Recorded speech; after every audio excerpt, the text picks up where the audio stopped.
اب نوٹ کر لیجئے، یہ کتابیں اگر آپ پڑھنا چاہیں تو کتاب الملاحم میں پڑھیے، بدترین عذاب عربوں پر آیا کھڑا ہے، سروں پر تنا ہوا ہے، بدترین ایسی جنگ ہونی ہے الملحمۃ العظمیٰ، جس کو کہ میں بھی آپ کے گواہی پیش کر دوں گا، جسے کہا گیا ہے لاسٹ کروسیڈ۔ بش نے بھی کروسیڈ کا لفظ بول دیا تھا، پھر واپس لیا اس نے۔ نکل جاتی ہے جس کے منہ سے سچی بات مستی میں، فقیہ مصلحت بین سے وہ رندے بادہ خار اچھا، کروسیڈ کہہ کر پھر واپس لیا۔ یہ کروسیڈ، اس کے اوپر جس قدر نقصان ہونا ہے عربوں کا، گریٹر اسرائیل بنے گا، یہ عراق، شام، اردن، سعودی عرب کا کچھ شمالی علاقہ، ترکی کا جنوبی علاقہ، مصر کا صحرائے سینا، اور اس کے ساتھ ہی جو بہترین اس کا زرخیز ترین علاقہ ڈیلٹا آف نائل، یہ سب یہودیوں کے قبضے میں جائیں گے۔ اس کو حدیث میں کہا گیا الملحمۃ العظمیٰ۔ عیسائی 80 علم لے کر اے مسلمانوں تم پر حملہ آور ہوں گے، اور ہر علم کے نیچے 12,000 فوج ہوگی، 9.5 لاکھ فوج۔ یہ نیٹو کی تیاری کس کے لیے ہو رہی ہے؟ جب یو ایس ایس آر کا خاتمہ ہوا تو پوچھا گیا تھا نیٹو چیف سے، اب کس لیے؟ تمہارا وہ دشمن تو ختم ہو گیا، اب ہمیں اسلامک فنڈامنٹلزم سے نمٹنا ہے۔ وہ جانتے ہیں خطرہ یہی ہے، اب اسلام ابھر سکتا ہے، مسلمانوں کے سینوں کے اندر وہ آگ ہے، اوپر خاکستر آ گیا ہے، تم کہیں اٹھانا بیٹھنا، یہ اندر تو انگارہ ہے، اوپر سے راکھ ہے، اس سے دھوکہ نہ کھا جانا ان کے دلوں کے اندر۔ اور بش نے کہا تھا مسلمان چاہتے ہیں کہ ہسپانیہ سے لے کر انڈونیشیا تک نظام خلافت قائم کریں، اور میں حیران ہوا تھا کہ اس کمبخت کو ہسپانیہ کا خیال کیسے آ گیا؟ ہمیں تو کبھی آتا ہی نہیں، اب ہم تو بھول گئے، وہ تو 500 برس پرانی بات ہے جبکہ وہاں سے ہمیں نکال دیا گیا تھا۔ اگرچہ اقبال نے کہا تھا ہے ارض فلسطین پہ یہودی کا اگر حق، ہسپانیہ پر حق نہیں کیوں اہل عرب کا؟ ہسپانیہ میں تو 800 سال حکومت کی مسلمانوں نے، اور ابھی 500 برس ہی گزرے ہیں نا۔ یہودی تو ارض مقدس سے 2000 سال نکالے گئے، انہیں لا کے آباد کیا گیا، عربوں کے سینے میں خنجر بھونک دیا گیا۔ وہ چھوٹا سا ملک جو چاہتا کرتا، کوئی پوچھنے والا نہیں۔ امریکہ جیسے اپنے بیٹے کی حفاظت کرے ویسے کرتا ہے اس کی۔ اور حضور نے فرمایا ہے وہ جنگ جب ہوگی تو ایک باپ کے اگر 100 بیٹے ہوں گے تو 99 ختم ہو جائیں گے، ایک بچے گا۔ یہ حدیث ہے، حدیث ہے صحیح۔ اور آپ نے فرمایا ویل للعرب من شر قد اقترب، عربوں کے لیے ہلاکت ہے، عربوں کے لیے بربادی ہے اس شر سے جو قریب آ چکی ہے۔ اور آج جس طرح انہوں نے ان کی تہذیب کو اختیار کر لیا ہے، دبئی جا کر دیکھیے، بدترین مغربی معاشرہ جو ہے وہ دبئی کے اندر ہم نے قائم کر کے دکھا دیا۔ اب سعودی عرب اس راستے پر بڑھ رہا ہے۔ اور اس کے بعد نمبر 2 پر جو ہے ہم پاکستانی ہیں، لیکن میں اس کے وہ پہلی بات جو کہہ رہا ہوں وہ تو یقینی ہے، اس میں تو احادیث صحیحہ موجود ہے۔ اگرچہ اس کے بعد پانسا پلٹے گا، پھر حضرت مہدی کا ظہور ہوگا، حضرت عیسیٰ کا نزول ہوگا، اور وہ گریٹر اسرائیل گریٹر گریو یارڈ بنے گا یہودیوں کا، ایک ایک یہودی قتل ہوگا اور دفن ہوگا۔ یہ بات میں ہونا ہے، میں پہلی بات پرچ کر رہا ہوں۔ وہ پانسا پلٹے گا جب پلٹے گا، ابھی جو سامنے ہے وہ کیا ہے؟ جس ملحمۃ العظمیٰ کہا حضور نے، جسے آرمگیڈون کہتے ہیں عیسائی۔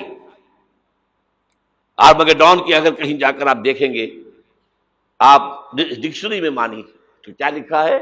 A very big war which will be fought between the forces of evil and good before the end of this world۔ اس دنیا کے خاتمے سے پہلے خیر اور شر کی قوتوں کے درمیان بہت بڑی جنگ ہوگی۔ ارمجدون اسے کہتے ہیں عربی میں، اور ارمگیڈون اسے کہتے ہیں انگریزی کے اندر۔ اور یہ بائبل کی آخری کتاب کے اندر ہے، جو اس میں کہ مکاشفات یوحنا، ریولیشنز آف سینٹ جان. یہ تو میں کہہ رہا ہوں یقین کے ساتھ، اور زیادہ دور نہیں ہے، آیا چاہتا ہے. اس لیے کہ یہودیوں کا اور عیسائی جو کنزرویٹوز ہیں، نیو کنزرویٹوز، ان کا 5 نکاتی ایجنڈا ہے متفق علیہ، جس کے تحت کہ یہ جنگ صلیبی شروع کی گئی ہے. وہ سن لیجئے آپ. آرمیگیڈون نمبر 1، گریٹر اسرائیل قائم ہو جانا اس کے نتیجے میں نمبر 2، مسجد اقصی اور قبۃ الصغریٰ کو گرانا نمبر 3، وہاں تھرڈ ٹیمپل، وہ مسجد جو حضرت سلیمان نے بنائی تھی 1000 قبل مسیح میں، پھر برباد کی تھی نبوکدنضر نے، دوبارہ بنائی گئی، پھر دوبارہ ختم ہوئی 70 عیسوی تک گری پڑی ہے. ان کا خانہ کعبہ گرا ہوا ہے 70 عیسوی سے لے کر آج تک. ایک دیوار ہے ویلنگ وال، جہاں جاتے ہیں، روتے ہیں، پیٹتے ہیں، ماتم کرتے ہیں، وہاں وہ بنے گا تھرڈ ٹیمپل. اور نمبر 4، اس میں لا کر رکھا جائے گا تخت حضرت داؤد کا. یہ تخت کہاں ہے اس وقت؟ یہ لندن شریف کے اندر، جو ان کی پارلیمنٹ کا جو چرچ ہے، ویسٹ منسٹر ایبے، اس میں رکھا ہوا ہے. ایک پتھر تھا جس پر بٹھا کر حضرت داؤد کی تاج پوشی ہوئی، پھر حضرت سلیمان کی ہوئی، پھر وہ پتھر رکھ دیا گیا جب حضرت سلیمان نے بنایا ہیکل مسجد اقصی، وہاں رہا وہ. ہر بادشاہ جو تھا یہودی اسی کے اوپر بٹھا کر اس کی تاج پوشی ہوتی تھی. سن 70 میں ٹائٹس نے گرایا اسے، ہیکل کو، وہ پتھر لے گیا، وہاں سے روم گیا، روم سے آئرلینڈ گیا، آئرلینڈ سے اسکاٹ لینڈ آیا، اسکاٹ لینڈ سے انگلینڈ آیا، اور اب وہ رکھا ہوا ہے 14ویں صدی عیسوی سے آج تک. وہ ویسٹ منسٹر ایبے میں رکھا ہوا، ایک کرسی کی سیٹ میں اسے بنا دیا گیا ہے تخت کی شکل میں. اب انگریزوں میں کوئی ملکہ ہو، کوئی بادشاہ ہو جس کی بھی تاج پوشی ہونی، اس میں ہوتی. یہ لا کر رکھا جائے گا تھرڈ ٹیمپل میں، اور اس پر یہودیوں کے خیال کے مطابق ان کا مسیحا آئے گا جو مسیح دجال ہوگا. عیسائیوں کے خیال کے مطابق حضرت عیسیٰ آئیں گے، وہ ہمارا بھی خیال ہے حضرت عیسیٰ آئیں گے علیہ السلام. بہرحال یہ تو بات کی باتیں ہیں نا. اس وقت جو میں عرض کر رہا ہوں، عربوں پر بہت بڑا عذاب، اور پاکستان کا معاملہ البتہ یہ ہے، میں یقین سے نہیں کہہ سکتا. ہینگنگ ان دی بیلنس، ہو سکتا ہے اللہ تعالیٰ ہم پر رحم فرمائے، ہو سکتا ہے، اگرچہ اس کی کچھ شرائط ہوں گی. چمن کے مالک اگر بنا لیں موافق اپنا شعار، اب بھی چمن میں آ سکتی ہے پلٹ کر چمن سے روٹھی بہار، اب بھی ہو سکتی ہے. اور یہ بھی ہو سکتا ہے کہ اللہ تعالیٰ نے معجزانہ طور پر ہمیں ملک دیا، ہم نے اللہ سے بدعہدی کی، وعدہ خلافی کی، غداری کی، لہذا سزا دی جائے اور ہم سے یہ ملک چھین لیا جائے. It's just possible. دور نہ سمجھے اسے، انہونی بات نہ سمجھے. جو گھیراؤ ہو رہا ہے آپ کے مغرب میں نیٹو فورسز اور مشرق میں بھارتی فورسز گدھوں کی طرح بیٹھے ہوئے انتظار کر رہے ہیں پاکستان اور ڈسٹیبلائز ہو جائے، یہاں اور بدامنی ہو جائے. اب لاہور میں پھر آج دھماکے ہو گئے ہیں. 2 دن پہلے کا دھماکہ میں سہ کے آیا ہوا ہوں، آپ کے سامنے بیٹھا ہوں. وہ جانیں بچی ہیں جو ہماری اکیڈمی کا حشر ہوا، وہ میں آپ کو نہیں بتا سکتا. یہ سارا کیوں ہو رہا ہے؟ تاکہ یہاں بدامنی ہو جائے اور ہمیں جواز مل جائے. مغرب سے نیٹو فورسز داخل ہو جائیں، مشرق سے بھارتی فورسز آ جائیں، اور ہمارے ایٹمی دانت توڑ کر اور پھر ہمیں بھارت کے سامنے ڈال دیا جائے. نو ڈو ایز یو لائک. یہ ان کا نقشہ ہے. ہوگا کیا وہ اللہ جانتا ہے، ہوگا وہ جو اللہ چاہے. لیکن اللہ کا چاہنا جو ہے وہ کس پر منحصر ہے؟ یہاں انقلاب برپا کرو، یہاں اسلام لاؤ. اگر دھندوں میں لگے رہو گے تو وہ خود بخود نہیں آ جائے گا انقلاب. صحابہ نے جانیں دی تھی، کتنی تکلیفیں اٹھائی تھی. 12 برس تک مکی دور کے اندر با نشہ درویشی در ساز و دمادم زن، جو پختہ شبی خدرا بر سلطنت جم زن. یوم طائف یاد ہے جو حضرت عائشہ فرماتی ہے کہ میں نے پوچھا تھا حضور سے کہ یوم احد سے زیادہ سختی بھی آپ پر کبھی آئی؟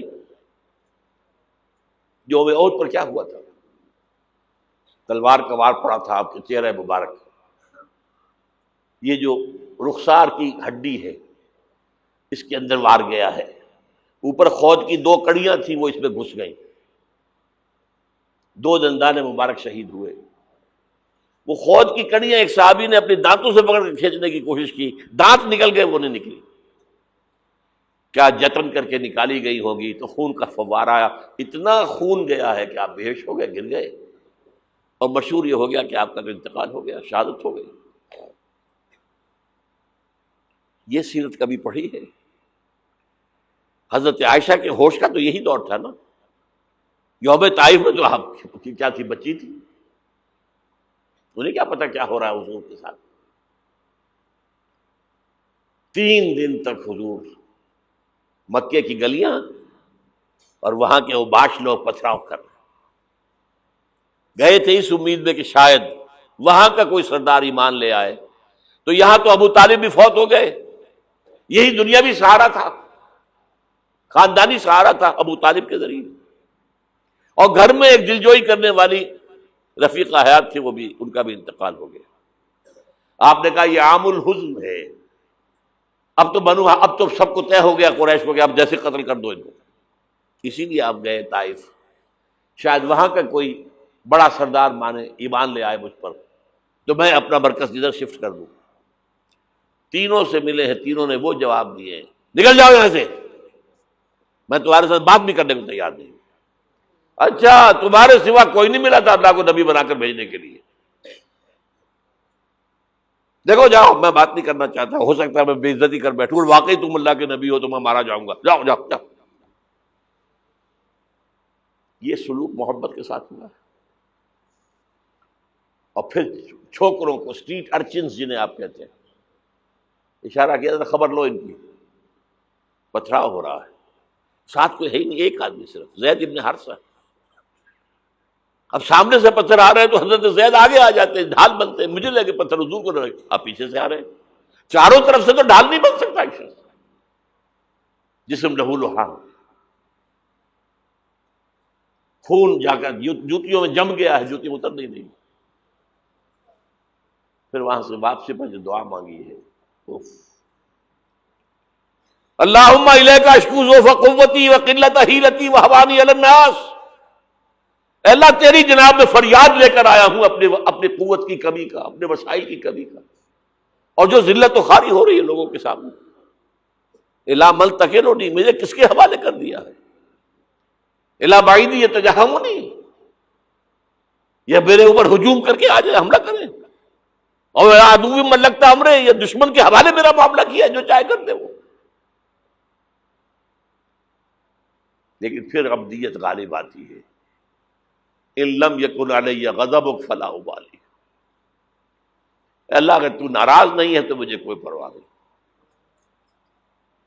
سر تقسیم خم ہے جو مزاج یار میں آئے، مجھے اندیشہ یہ ہے کہ تو ناراض تو نہیں ہوگی۔ یہ تکلیفیں جھیلی ہے، سینکڑوں صحابہ نے جانوں کا نذرانہ پیش کیا ہے،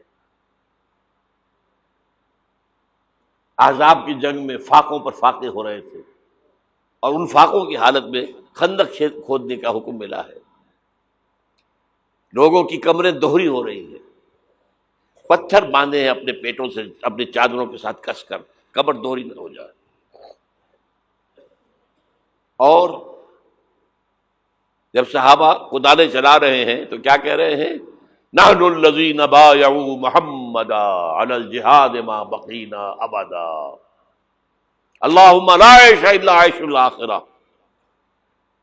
صحابہ کہتے تھے ہم وہ لوگ ہیں جنہوں نے محمد سے بیعت کی ہے کہ جہاد کرتے رہیں گے جب تک جان میں جان نکل جائے تو بات، اور جان ہے، چاہے ابھی بھوک سے کمر دوہری ہوئی جا رہی، جان تو ہے۔ اور ایک دفعہ کہتے تھے اللہم لا عیش الا عیش الاخرہ، اللہ عیش، زندگی تو آخرت کی زندگی ہے۔ اور حضور فرماتے تھے، حضور کے بیٹھے ہوئے نہیں تھے گاؤں تکیہ لگا کر، پتھر اٹھا کر خندق میں سے لے جا کر باہر پھینک رہے تھے، جب صحابہ کہتے ہیں اللہم لا عیش الا عیش الاخرہ، حضور فرما رہے ہیں فاغفر الانصار والمہاجرہ، اے اللہ ان انصار اور مہاجرین کی مغفرت فرما دے۔ پھر حضور کی خدمت میں کچھ لوگ آئے، حضور اب یہ فاقہ ناقابل برداشت ہو گیا، دیکھیے ہم نے یہ پتھر باندھے ہوئے اپنے پیٹوں کے ساتھ۔ حضور نے کرتا اٹھا کر دکھایا، وہاں 2 پتھر باندھے ہوئے۔ یہ ہے سیرت النبی۔